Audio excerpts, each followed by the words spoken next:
Well, good afternoon. I want to thank everybody for coming out. We are here, the Division of Police, to discuss, unfortunately, something that we have had to talk about far too often in our city, about the reoccurring homicides and the unfortunate victims of the city of Columbus that are involved in incidents where tragically people are still losing their lives.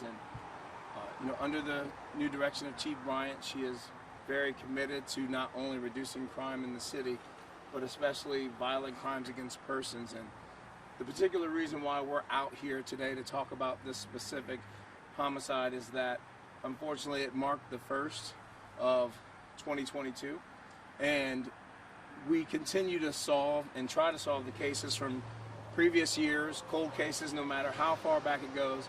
Our homicide unit works tirelessly to try to solve all of these.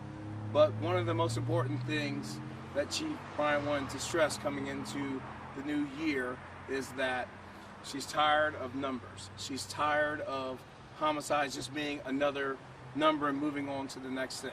That's completely unacceptable, because all of these victims have families, and as you can see behind me, the family of Mr. Andrew Santiago is here today and will give a few brief statements after I'm done, and Detective Johnson.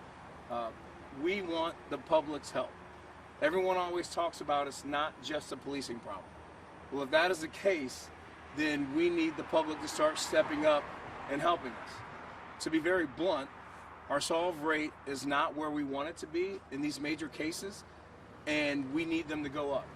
And Detective Johnson will speak not only about this case, but he'll briefly touch on why it is so important that we need the community's help in solving some of these crimes, because without witnesses, without evidence, without so many key pieces of things that we need to solve these cases, unfortunately, families will continue to suffer and not have the closure that they deserve in these cases. So moving forward in 2022, this will be very forward-facing, and we will try to be as transparent as we possibly can in these investigations. But also keep in mind, like Detective Johnson will say in this case, there are things that we may know that we cannot publicly put out because it may interfere or harm the case, but we are also going to try our best to be transparent and give as much information as we can. I mean, just for an example, as you can see, I'm holding a picture of our victim, Mr. Santiago, and his 8-year-old daughter. She now has to live the rest of her life without a father.